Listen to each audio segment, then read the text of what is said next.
বাংলাদেশের মানুষকে হয়তো আরো অনেক ত্যাগ স্বীকার করতে হবে।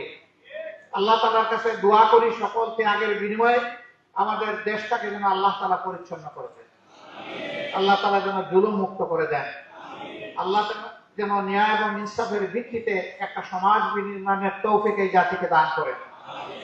যে দলই ক্ষমতায় আসে তারা যেন এদেশের প্রত্যেকটি মানুষের আমানতের প্রতি সম্মান প্রদর্শন করে। আমাদের যুব সমাজ, ছাত্র, তরুণ এবং সমস্ত মানুষ একটাই স্লোগান তখন বারবার দিচ্ছিল, উই ওয়ান্ট জাস্টিস।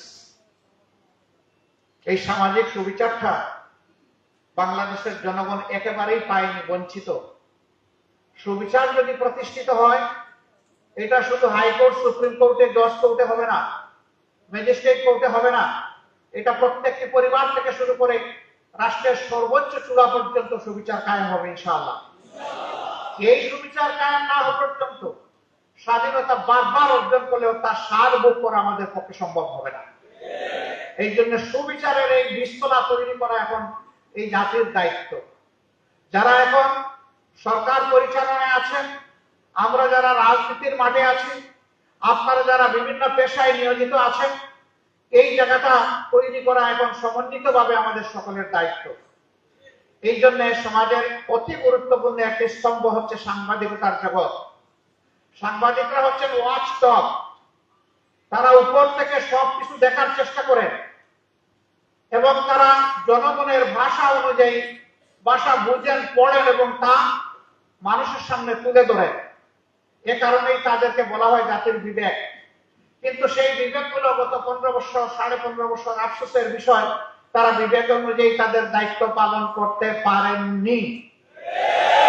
তাদের উপরে অত্যাচারের ফলন নেমে এসেছে, সাংবাদিকদেরকে হত্যা করা হয়েছে, সামান্য একটি স্ট্যাটাস অথবা একটি রিপোর্ট ছাপার অভিযোগে তাদেরকে টেনে হেসড়ে জেলে নেওয়া হয়েছে, জাতির বিবেককে কারাবন্দী করা হয়েছে, তাদেরকে হুমকি ধমকির মধ্যে রাখা হয়েছে, অদৃশ্য উপরের নির্দেশের কথা বলে তাদের কলমকে অচল করে দেওয়া হয়েছে, তাদের মুখে এক ধরনের তালা ঝুলিয়ে দেওয়া হয়েছিল।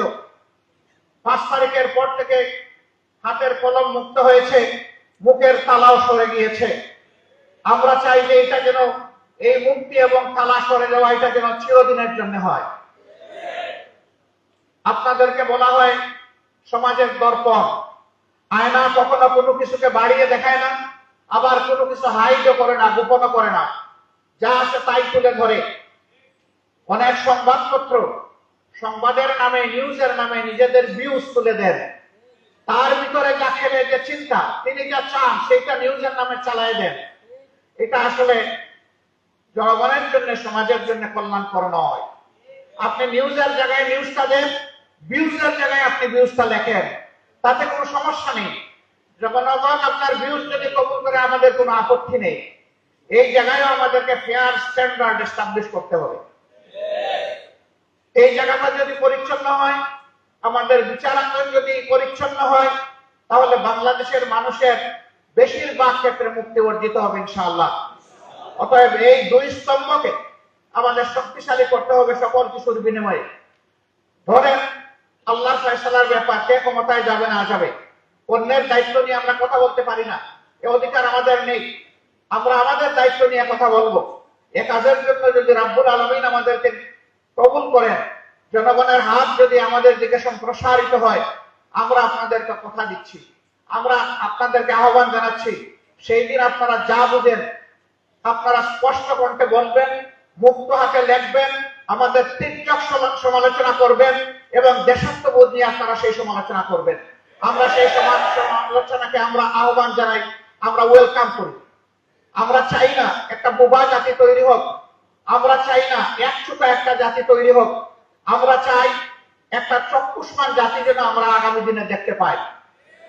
তরুণ ছাত্র বন্ধুদের প্রতি আমাদের অনুরোধ, তোমাদের বিশাল একটা কাজ তোমরা আমাদেরকে করে দিয়েছো, আমরা এই জাতির চিরদিন তোমাদের কাছে ঋণী থাকবো ইনশাআল্লাহ।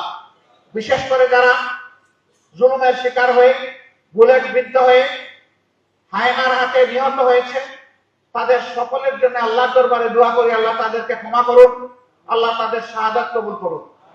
যারা বেঁচে আছে, আল্লাহ তাআলা তাদেরকে সুস্থতার নিয়ামত দান করুন।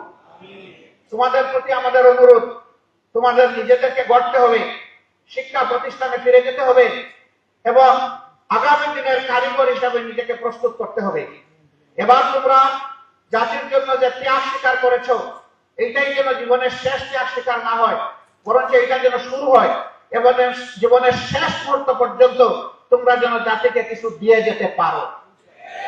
আমরা এইরকম একটি উজ্জ্বল, সম্ভাবনাময়, অত্যন্ত দক্ষ, চরিত্রবান, আল্লাহভীরু একটি যুব সমাজ আগামী দিনে কামনা করি। তোমরা যেন নিজেই একটা ইতিহাস হোক, পরবর্তী প্রজন্ম এসে তোমাদের থেকে উৎসাহ নেয় যে আমাদের পূর্ববর্তী যুব সমাজ তাই করেছিল, অন্যায়ের সামনে বুক পেতে দিয়েছিল।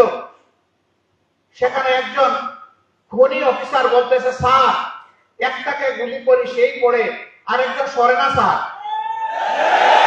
আমরা ওই সমাজ চাই, এটা নিয়ে যেন আগামী তরুণরা গর্ব করতে পারে যে আমাদের আগের প্রজন্ম এটা করে